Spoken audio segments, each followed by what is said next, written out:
Hello everybody and welcome to the BIA's Brexit webinar this week, 4th of October. I'm Steve Bates, the CEO, and I'm joined by Michael Warren. Hi. Michael has a cold this week, so if his voice disappears on you, that'll be why. And we're also, we have a star special guest, the key man from the Department of Health and Social Care, David Simmons, who's been working on Brexit with us down the years and will give a perspective later in the webinar. So first off, what we're going to talk about today, give you a little bit on what's gone on in the last week so that you can calibrate where you might be, a little bit on what we're doing for the BIA Brexit Readiness Programme. David will talk about his perspective and continuity of supply, then we'll have some Q&A. And I'm going to start by asking you the standard question, which we now look at these ends, is we can think of 3 scenarios that could happen at the end of this month. There could be a deal with a new deal and transition period, no deal, where WTOs and contingency plans are activated, or there could be a delay, which is what's prescribed by the BEN Act. And just as a loosener, so that we can get a sense as to where everybody is at and whether there is a change in perspective from industry participants as we go through, can I ask you to vote in the poll, please? Which of these do you think will happen? It will be anonymous. It's just for us to get a sense as to where people are at. Do you think there's going to be a no deal, a deal, or a delay? We'll give you a few seconds. We conducted this poll as a show of hands at recent events in Oxford. Michael, did you do the same in Cambridge? We did, yeah. Yep. So we'll see whether it's the same online as it was in the room. I'm going to give you last 10 seconds.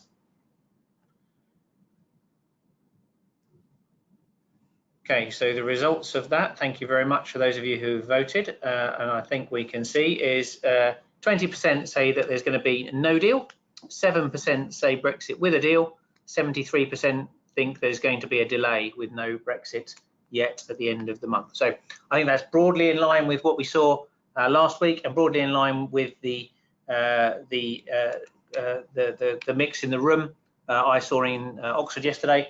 Michael, same for you in Cambridge? Yeah, absolutely. I think that's pushing a little bit higher on delay, isn't it, compared to last week, if my memory serves me right. So that's interesting. So yeah, delay is going up. So let's take you through because obviously for business planning you need to have a perspective as to what's going on and whether this is changing. Obviously we're only a few weeks away now. So the way that we're thinking about this is there's 2 big issues in the run up to the deadline. Is there any chance of a deal before the EU summit, and would that deal get a majority? And then if the government wants to, how could it resist being forced into requesting an extension, and how could that happen before the 31st of October? So in a sense, we see it as a 2-stage process. I think the big news this week, Michael, has been the offer yesterday of a new proposal for a deal from the Prime Minister. Have you got any thoughts as people look at this slide? I'm sure people have taken some views as they've digested this overnight. Yeah, absolutely. I mean, it all stems from the PM's fairly strident sort of statement up front in presenting this deal, that you can see it at the bottom there. The UK needs a single customs territory. That's the government's position. So a lot of the terms of the deal stem from that thought. So the idea of, well, the first point, leaving the customs union at the start of 2021, and then you've got the regulatory zone. This sets up what is being called the kind of the east-west and the north-south border, so the 2-border solution. Kind of from a political perspective in terms of Northern Ireland, there's quite a lot of sensitivity around this idea of Northern Ireland Assembly gets to vote on this every 4 years. So that effectively gives the DUP a veto, which obviously has been pretty heavily pushed back on by the Irish government. And then we've got this kind of thorny issue which has been in the debate for many months now, which is, can you do customs checks away from the border? If no physical infrastructure, and that's what this deal is saying, isn't it? But what does that look like actually in practice? And we still don't have the precise detail on that, do we? And then the last point is a bit of a sweetener in terms of what's being framed a new deal for Northern Ireland, which basically sounds like it's an infrastructure investment, cross-border, I think was the phrase used, which is kind of a slight sweetener perhaps for the Irish government as well. So that's the basic terms of it. Thank you. And I think we've seen the initial reaction to this in terms of the politics of this. So we've seen more conciliatory tone from the PM. Interestingly, some of the people who voted against this in Parliament last time are warmer to it than perhaps they were with the Theresa May's deal. And as this is important to get through the UK Parliament, people like Steve Baker saying the possibility of a tolerable view heaves into view is certainly a departure from where he was as the leader of the European Research Group, the ERG, last time round. But I suppose it has to be engaged not only in Westminster, but also with the EU, and that at the moment, as we see, the initial reaction isn't looking very, very hot. Yeah. Michael, you found an interesting source here about whether things in Parliament might change as a result of what we've seen in the last 24, 48 hours. Yeah, I mean, it's fascinating, isn't it? You know, we've talked a lot about this. You know, for so long, the debate was about, you know, certainly with regards to Theresa May's deal, how is that possibly going to clear the Commons? Of course, it's pivoted now because, you know, it actually looks like on the maths that this deal could actually end up with a fairly solid majority. So let's just run through the numbers. So you've got 25 Spartans, including Steve Baker, basically making very warm noises about this, the ERG group. That's the group called Hardline Eurosceptic Conservatives. That's right, yeah.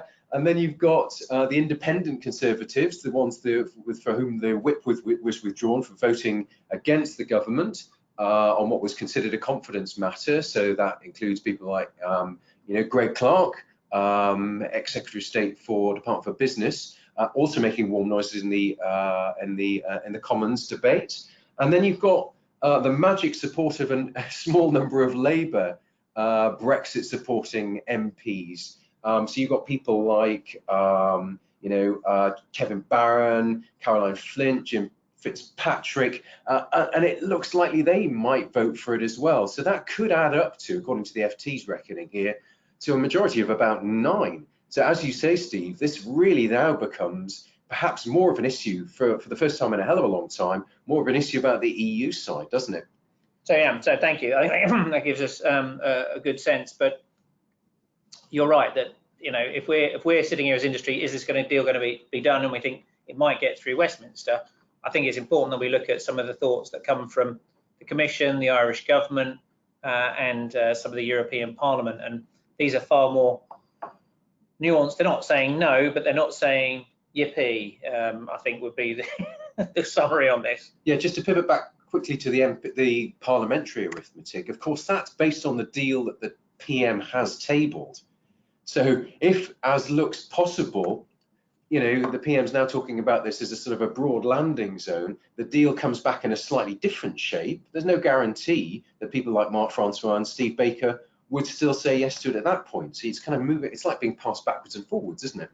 Well, I think those of us who are watching the Rugby World Cup would understand passing backwards and forwards and how important Ireland are in that environment. As long as the ball's going backwards, it's easier. Whether the ball's going forward, I don't know. Anyhow, I think I've been following some of the industry reaction to this, and it's interesting to see where some key voices on the island of Ireland and within our own community have come from. Neil Dixon at the NHS Confederation. You know, Angela McGowan's interesting. You know that these proposals can't be a final destination because they'll be firms north and south will be hung-strung by friction on both sides, and still concerns as to how this will work in practice for our sector. I've been trying to think through implications for our sector, and Michael, you're kind enough to help me with this box in the top left-hand corner. With the opportunity for, if you take this as companies in life sciences operating in the UK alone, you think about it, we may end up with a position, if this were to pass, not saying it will, where you could have 2 regulatory regimes, an EMA regulatory regime for medicines in Northern Ireland and an MHRA regulatory regime for the rest of Great Britain. And that means that you could have drugs that were licensed in both, one or other, or neither. And how that might work in practice, number one, it means running 2 sets of red tape for businesses, which isn't our preferred option. But it's also quite tricky in terms of moving licensed product around. And nice picture here of some fellows, perhaps from Northern Ireland, who've gone to the Rangers Celtic match, as many people do, from Northern Ireland. If it was a really exciting game and 4-4, and one of these chaps, you know, unfortunately ended up having a heart attack, treated in a Scottish hospital, goes home with a drug to maintain him afterwards. But it was licensed in Great Britain. Would that continue to be licensed in Northern Ireland, and how would that work? that's a challenge if if perhaps the MHRA had approved it, but the EMA hadn't. We don't know. So there's some complexity here. Doctors in Northern Ireland treat people who operate both sides, and there's a cross-border dimension to health in Ireland. How would that work? How would that work if you took products across borders? How does that work if you take a medicine that's legal in one territory to others? And we've seen, I put on here the complication for a Brit who took some medicines that she believed were for back pain into Egypt and fell foul of the authorities. I'm not saying that this is a precise analogy, but it shows that the challenges of moving prescribed medicines across borders is not something that's without its challenges. And where could we be? So I think we're at the stages of understanding what this could look like. It's very difficult without the detail. We don't have a legal text to work off, so it's speculative at the moment. And if people have views or comments, it would be welcome for us to be able to frame our thinking as we go forward. And I suppose this is sort of where I'm at the moment, which is, if we have got to supply the whole of the UK, you'd have to run 2 sets of red tape. The proposals, by negating the political declaration, suggest that the UK's initial negotiating position has moved away from preference for continued close regulatory alignment and cooperation with the European Union. We'll be checking that. We'll have to see if there's any more in the detail, and statements from the Secretary of State for Health have been that have come out this week have been warmer to a position of continued cooperation with the EMA. And we've still got, even if this were to be done, you'll be through a withdrawal agreement. It's not a future state deal. It's only the divorce. It's not the future state. So lots to do, and it won't be over in a few weeks. You, Michael, were kind enough to put us some thoughts as to how this might work in the next few days. Yeah, well, there's 2 tracks here. So on the left-hand side, you've got how things might play out in terms of EU-UK negotiations. So what we do know is that David Frost and Michel Barnier are going through the technical details of the draft legal text, which we haven't seen yet. Johnson, the PM, is apparently going to go on a tour of European capitals to drum up a bit of support for this, or at least kind of begin the process of finding where he's going to land in this broad landing zone.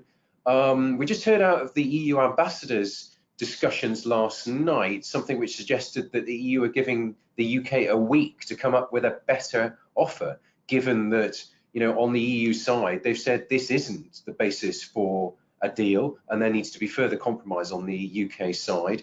But as it pans out, all eyes are going to be on the run up to that summit on the 17th, and whether the EU Parliament's actually going to get to vote on a deal. Of course, it's worth noting that Verstappen and Guy Verstappen has already said that as it stands at the moment, the deal is not going to be voted through by the EU Parliament. That could all change, of course, depending on what happens at the summit. On the UK side of things, look, there's this talk about maybe trying to get, this is bizarre, isn't it, when you think back to where we were with Theresa May's deal, getting UK MPs to vote in support of this deal in order to give additional weight to the negotiations in Europe. I mean, that would be phenomenal if it actually happened. But I mean, if it's going to happen, it's going to have to happen pretty quickly, because the government has been fairly clear that they still want to go with the Queen's speech, which would require a re-prorogation early next week. I think we're looking at maybe Tuesday, the 8th, for a prorogation if they're going to run a Queen's speech on the 14th. So there's not an awful lot of time if they are going to do a vote on this. And in any event, all roads on the UK side lead back to the Ben Act, don't they? So this idea that if we haven't got a deal, the PM's going to be forced to write a letter saying he wants the extension. So that's really, that's the crunch point, which follows the EU summit. Thank you. And I think so next week we could see a tour from to the capitals and perhaps some ongoing negotiation as to whether this is a deal that's going to fly. And I imagine that the EU want to get their papers together a few days out before the summit. So I think we'll see that on the official diplomacy side. Maybe the government, if they think they've got the numbers, will go for a vote on this very early next week.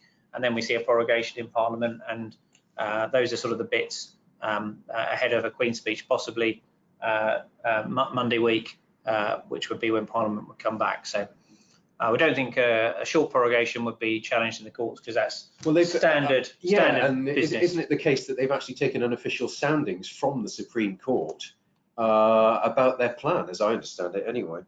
Maybe. So that gives you why we see it this way around. Is there any chance of a deal before the 19th? Would it get a majority? How will the government resist being forced into extension if it can't get that, and how might that happen? So, the question on the second half of this, if you like, the second half, will the government resist, and how might they resist? There's been some movement on this today. Prime Minister's position is that he would leave the UK will leave by the deadline, do or die, with or without an agreement in place. But we've seen some new developments in the court today.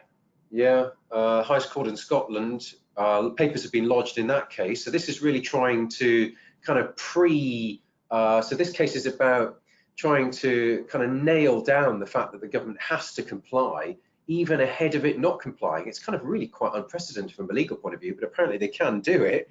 And the papers that the government's put in, as we understand it, the story that's emerged today, is that the government's papers say the PM will comply. So I know you can read it, bottom right there, it says it will send a letter in the form set out in the schedule to the BEN Act. Now, that seems pretty cut and dried that the PM is going to ask for an extension. I mean, these are papers that government lawyers have put into the court. But unofficial sources have briefed back, and Sky have had this, as has Laura Kunsberg, say the PM is not going to break the law, sure, and will comply with the BEN Act, but that it only implies a very specific narrow duty, and therefore they can still think that they can leave, do or die. So they're still maintaining this kind of dual position of complying with the legislation, not breaking the law, and yet leaving anyway. And I don't think anyone's really clear still how that's going to work. So as you know, we like to give you certainty and clarity and make it all straightforward. And I don't think we're able to do any of that today, I'm afraid. And that's in part because of the nature of what's coming out. But we did have a little look at, if the Prime Minister or Dominic Cummings were wargaming how they might be able to get around the BEN Act. Could they do it? And we've had a look at some of the viabilities of those. And you could pay your money and take your choice as to whether I think they would be fairly innovative in the use of the Constitution to do this. So maybe they're thinking about it, whether this will happen or not, I don't know.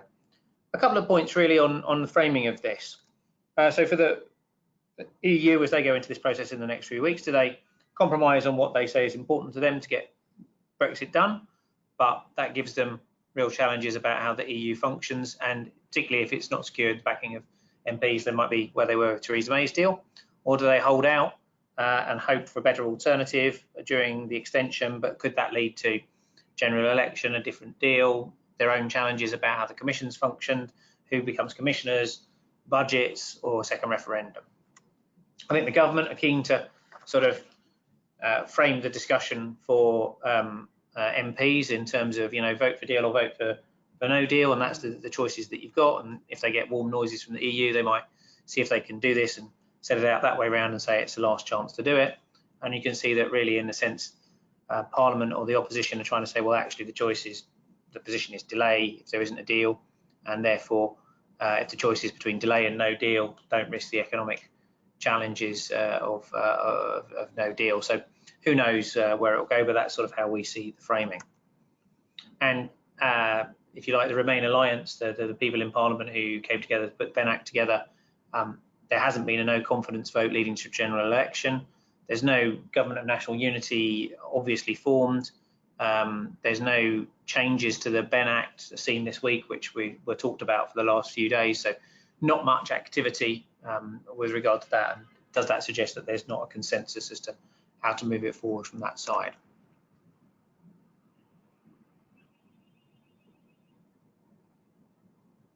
We're going to change a little bit now to touch on no deal planning. And as you know, these webinars are supported by the Business Readiness Fund. The ask of government is for businesses to be ready for no deal. But a couple of points from me before we go to our government expert who's joined us today, and then into some questions. Yellowhammer is an incisive document. It's the government's analysis of what would happen in no deal, and it clearly states that that government expect business readiness for no deal to be differential and likely to be not perfect across the piece. So public and business readiness for no deal will remain at a low level. Readiness will be further limited by increased EU exit fatigue, which I know none of you have got at 4 o'clock on a Friday afternoon when you're deep into a Brexit webinar. Business readiness will not be uniform. Larger businesses across sectors are more likely to have better developed contingency plans than small and medium-sized businesses. I think that's reflected in my analysis amongst BIA members, and it's impacted by the nature of the businesses that are involved. So although they're asking us to be ready, there's a realistic understanding that not everybody will. Yellowhammer, the government's analysis of where the UK would be, is also instructive on what will happen in terms of disruption, particularly at Channel Straits. 40% flow rate could be as low as 40%, with significant disrupting lasting up to 6 months. Unmitigated, this will have an impact on supply of medicines and medical supplies. And that's why we have spent so much time with colleagues across the sector working on this. And David may touch on this later, but you can see that there is an understanding, and I'm sure we won't be asking the swimmer to do a few more trips across the channel. And there was a new report this week from the National Audit Office, which looked at exiting the EU and believed, although much had been done, there was significant work to do, highlighted the risk of delays, looked at particularly the new issue of the readiness in the social care sector and nursing homes, the need to put in place sufficient freight capacity, and said time available to put capacity in place is extremely limited, and it might not now be possible to have all the freight capacity available on that date. So important developments there.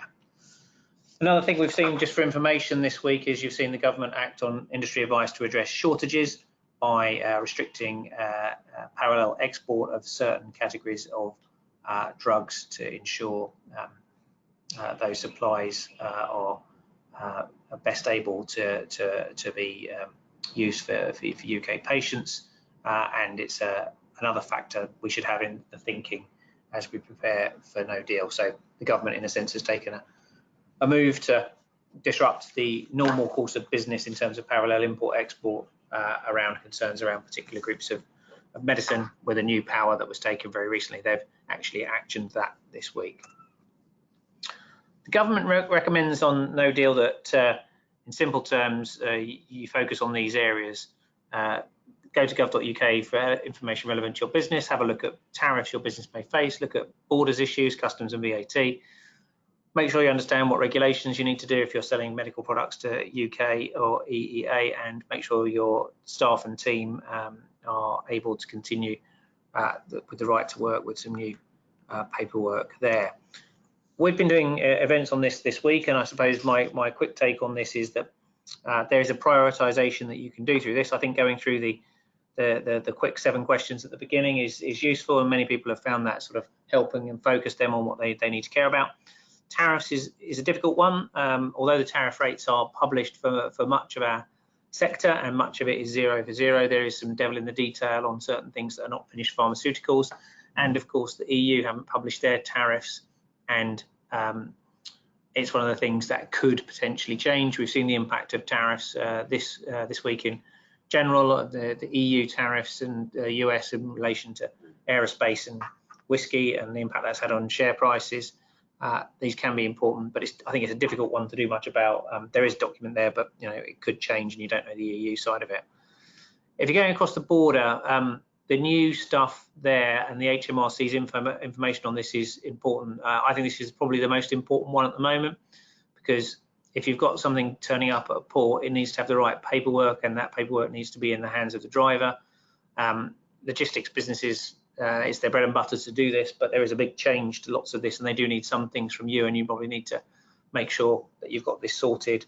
EORI numbers, TSPs, David may touch on this a bit later.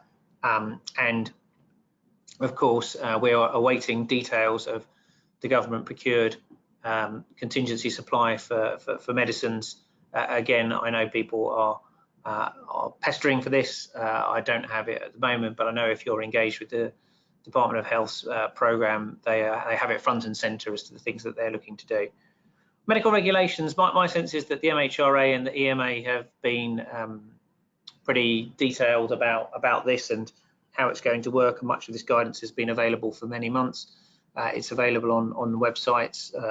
There's a There's an area on our website, and the MHRA website is pretty good. There's some good explainers. My sense is that many companies are sort of through the bulk of this in terms of how they're going to approach it for day one, and obviously the derogations in terms of the MHRA accepting things from the EMA make things far easier, at least in the short term. And we found in face-to-face meetings that many of the questions around people, continued right to work. I suppose the difficult thing here is that not all of these positions are enshrined in statute. So although there are some processes and some people have found them straightforward to operate in, there is not absolute legal certainty, and we've seen that layered over with some differential thoughts from government about positive thoughts about how things could be easier for scientists and others in our sector, but those yet haven't gone much beyond being paper stories.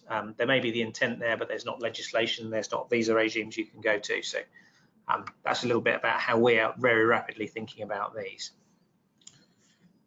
As I say, we're conducting a Brexit Readiness program. You're on a webinar. We've got the portal, we've got clinics, we've got expert views, we've got web resources, we've got Q&As. I think they are all available, and thank you for engaging. Feedback on this is really useful. We've broken it up into Reg and IP, Customs, Tax and Trade, R&D and Funding, and People in Employment. But there isn't key information on everything available, and it remains dynamic. But BIA Brexit portal is the place to go from our perspective. Number of events, if you're in the north, or you know colleagues are in the north, lots of those going on next week with Bio now in Leeds, Manchester, Newcastle and Liverpool. It's a bigger tour than Oasis are doing this year. And obviously you're on the webinar. We'll do another one of these next week. The big date for your diary should be the Bioscience Forum on the 17th. We hope there to be able to pull together in London a good set of experts, and sort of where we're at, that will be very close on the European Council. So if you want to discuss with peers, meet the experts, we're driving people towards that. And then if there are things that are going to happen, and we are days away, the 29th of October will be our sort of catch-all readiness webinar. And after the 10th, we'll go to Cardiff for a Medi-Wales event on the 24th, and we're hoping to do something in Scotland as well before the season is out. All of these details are on our website.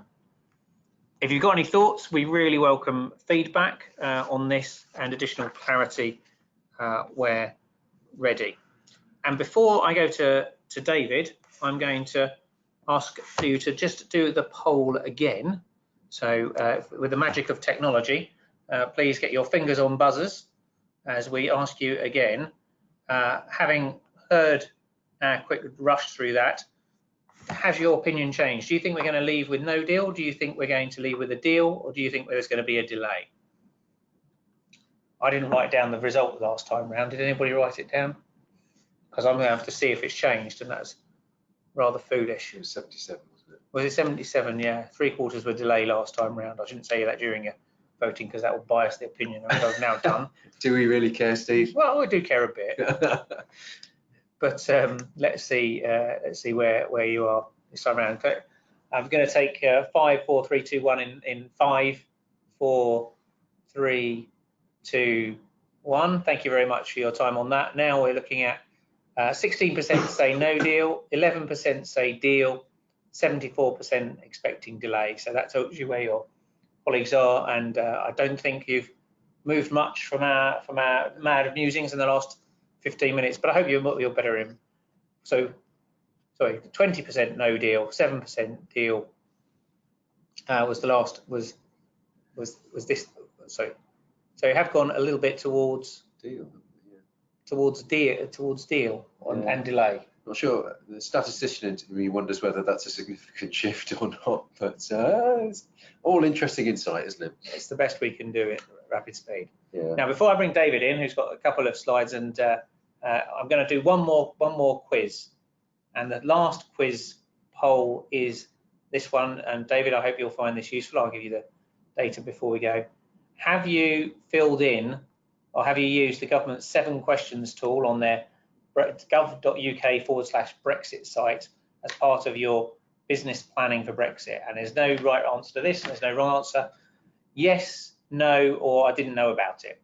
that will be. Let's see where we're at on that. People are voting. Thank you very much. It's like Eurovision. It's fantastic. Yeah. Or Strictly. Are you Graham Norton or I? I'm Terry Wogan. Okay. Last 10 seconds on this one. Thank you for your contributions. So, David, as a setup for you on the government's 7 questions, I think we have not as many people voting this time as last time. 21% have said yes, they've used the tool. 36% haven't used the tool, and 43% didn't know about the tool. So I hope we'll have changed that in the next 5 minutes. So, David, with that, I'm going to move the slides on and over to you, David. Great. Thank you very much. Firstly, just wanted to say thanks for the BIA for the invite, and in particular to Steve for his ongoing support and challenge throughout the programme. It is very welcome. Also, thank you to BIA members for all your efforts. We know that this is an uncertain time. There's lots of burden on you, but the engagement is really positive. If I can make one plug, I know probably most people are in the medicine space, but if there are any clinical trial sponsors that have not responded to the clinical trials survey, please do so, as that one is a little further behind on that, to just give that plug. I have 2 very brief slides, because I wanted to go through 2 things today. One is just to give a brief overview of the programme, which I hope is not new to anyone, but it feels wise to do that. And then I will update on a couple of specific areas, in particular some things that happened this week and things that will happen next week. So to the slides first. The first one is just showing that the Continuity of Supply programme covers 6 areas. These are medicines, medical devices and clinical consumables, clinical trials, vaccines and countermeasures, blood and transplant, and another area called non-clinical goods and services, which picks up items such as laundry, food, clinical waste that help the health and care system to work. So that is the kind of breadth of the programme, and we've done that to try and just capture every single element that helps that kind of makes the health and social care system work. Workforce is obviously not in there. That's not directly within the programme, but of course it is hugely important and picked up by colleagues in the department. Moving on to the next slide, and again, hopefully this isn't news to you. Very similar to what we did in terms of March, we have a multi-layered plan. This was communicated in a letter from Steve Oldfield on the 26th of June. So the multi-layered plan consists of stockpiling, of rerouting, of warehousing. So government has provided capital to bring online additional warehousing, changing and updating regulatory requirements. So that is things like the UK will continue to recognise batch testing and release from the European Union. The National Supply Disruption Response, which is essentially the system that if there are shortages post-Brexit, building on the existing systems that we use, but making sure that that has the capacity and is joined up across the programme to act as it may need to. And the 6th one is Trader Readiness, which Steve has talked a little bit about, which is essentially getting all of your paperwork ready for any new customs processes that may come into place. I think it's worth saying, just highlighting that the multi-layered approach has been done in a sense because it gives us that flexibility that every single aspect of this plan does not need to be at full pelt at all times. So if the government secured freight, if everything could flow in as it does today, then effectively you wouldn't need a stockpile. The stockpiles essentially provide us with that little bit of coverage in case the freight is not all online from the beginning. To update on a couple of things that have happened this week. Firstly, the freight is obviously something we get a lot of questions on. So there are two different types of freight that the government is procuring. There is the express freight service. This is being procured by the department itself, and it has 3 lots within it. So there are next day deliveries for parcels, 2 to 4 day delivery for pallets, and then special service for direct, bespoke, and special deliveries, which can accommodate things like medical radioisotopes. So that one is run by the Department of Health and Social Care. We have the invitation to tender has been enclosed. We've assessed the bids, and we should be able to announce the outcome of that in the next week or so. That one is entirely on track to be up and running, and it will be tested ahead of the 31st of October. The second one is the DFT-led procurement. So on this one, invitation to tenders have open and closed for the framework. So how this one works is that a number of companies have bid successfully to be on a framework that concluded on the 20th of September, and it's got 8 firms on it, the usual ones that you would expect, like Brittany, P&O, etc. Once they are on that framework, on the same day, a call-off was launched. So the call-off essentially is government saying, we require this amount of capacity for a no-deal Brexit. So health, all medicines and medical products are prioritised on those shipping routes. We represent 91% of the entire capacity. The bids on the call-off have closed. They're closed on the 1st of October, and they are currently being assessed. So we will be able to announce the results of those, including the all-important routes, in mid-October. The other thing in relation to the freight is that we will shortly be writing out to all market authorization holders a letter from Steve Oldfield to provide an update. This will include details of how to register for these 2 freight options. Obviously, the express freight service is a registration but is in control of the department. So essentially we decide what goes on that freight based on clinical need through input from the NHS. The DFT procurement is for roll-on, roll-off ferry services, which will be booked by yourselves. So the letter that will come out early next week will tell you how to register for both of those. The letter will also include the launch of a trader readiness unit. So to help all suppliers to get their heads around and get themselves trader ready, we have secured dedicated resource for that. So it will be a managed inbox, essentially to deal with any queries you have in terms of new customs procedures, EORI numbers, TSPs, etc., to really just provide that bespoke support specifically for the health and social care sector. That will also be launched in the letter of next week, and that should be in the first half of the week. That was a brief canter through. I find the question and answer is usually the more useful sections of these, so I will be quiet and happy to invite any questions. David, thank you very much. And given that this webinar may hang around online for a couple of weeks with people dipping in, I think you have given a very clear analysis there.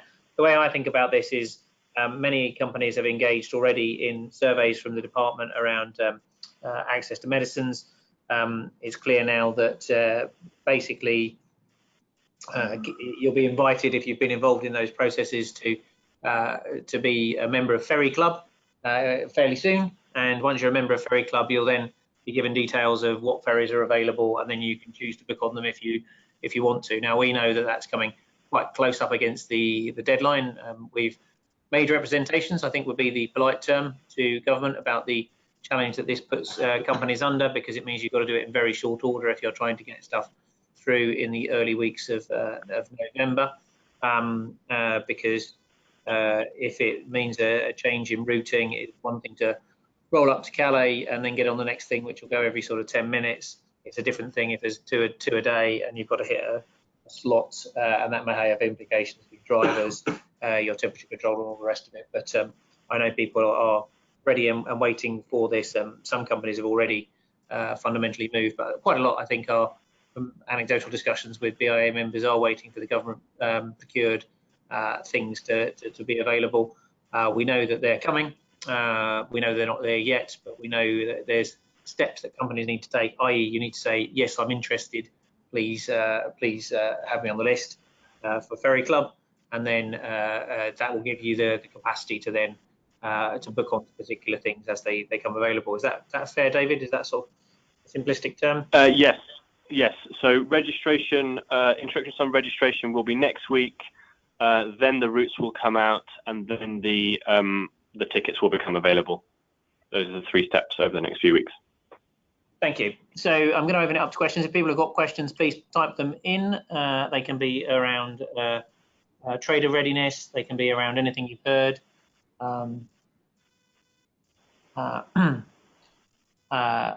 Do tariffs apply only to goods? Are tariffs applied to goods that are transported but not for sale, e.g. blood samples? Anyone want to have a go at that one?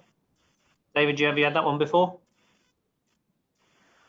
I've not had that one before, and I can promise to get back to you on it, but I wouldn't want to give an answer now because I'm not 100% sure. Yeah, I mean, my perspective on this, Steve, is I've tried the tariffs tool on HMRC's site on gov.uk on a couple of things. I don't know, I mean, I don't want to be too negative, but it's quite hard to match your specific product type to the categories that are in there. So I'm really looking forward, David, to this support unit you're setting up, the readiness support unit, because I think it's exactly those sorts of questions that helpline or email inbox response will hopefully help with, because we've got a whole load of our members and sector companies saying, for this particular type of product, which is very difficult to find on the database, if I'm honest, that's going to be really helpful if someone else is there to kind of help navigate the database. Yeah, I mean, I think it would be fair to say that many of the questions that we get that we feel least able to be able to find confident answers to are around tariffs and HMRC approaches. I suppose the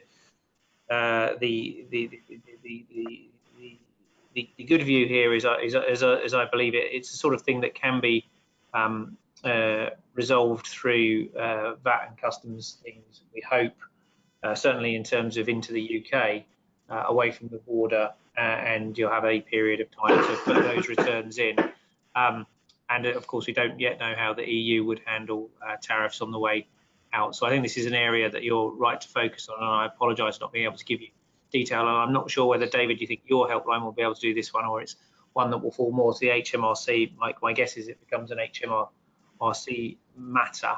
Yeah, it's worth noting HMRC do already have, don't they, David, a telephone number you can call with inquiries. I haven't tried it, but do you think they would give answers if we phoned them on the WTO position on various types of medical products?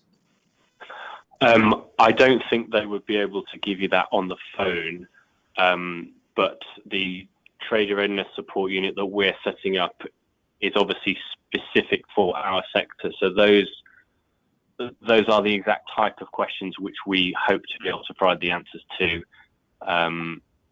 So I think, I don't think the HMRC phone line operators would have that level of detail. So I would try the unit once it's launched next week. Okay. So sorry we can't answer that question specifically. Some routes to help, and you're not alone. This is a challenge that others are facing on the specifics. Told that we need 2 EORI numbers, but that depends on port of entry, and I thought having more than one is illegal. Can you confirm? Freight forwarders are saying we only need the one when contacted. David, have you been around that one? You're close to the joys of freight forwarding technicalities. This is another bit of a stretch one. As this is reported and will be held to account for forever, I will take both of those questions away and clarify them, get back to Steve and Michael so they can share a response with all participants rather than have a stab now. It did come up in Cambridge yesterday, because I'm quite happy to go on the record. You can share what was said yesterday in Cambridge. Exactly. So yeah, you can have an EU EORI number or a UK one, but you can't have both at the same time. So the question is, given if you've got an EU one, it won't be valid. You'll need a UK one. As I understand it, certainly what was said yesterday was that you can apply for a UK EORI number even if you've got an EU one. They basically waived that duplication issue, so you can lodge a request for a UK one up front on the understanding that you might not need it if we don't exit with no deal. But that process can be initiated now with HMRC. So yeah, that was what we heard yesterday. I think that, again, this is another one which we'll endeavour to add to our list of Q&A, and probably, David, it's useful for the Trader Readiness group to have an answer to this one as they're established next week. Yes, definitely, they will do. Yeah, what I would say, I mean, my kind of bottom line response to that, Steve, is there's a huge amount of very detailed information on trade flows on the HMRC guidance pages on gov.uk, and it does go into quite a lot of detail there about EORI numbers. So, you know, we're not experts on it, but the information is there if you can plow through a little bit. I'll have another look myself and see if I can get an answer to that question. Thank you. I'm conscious that we've kept you for nearly an hour. Thank you very much. Unless there's anything else from anybody, I suggest we thank you, David. Have a good weekend, and we will do this again next week.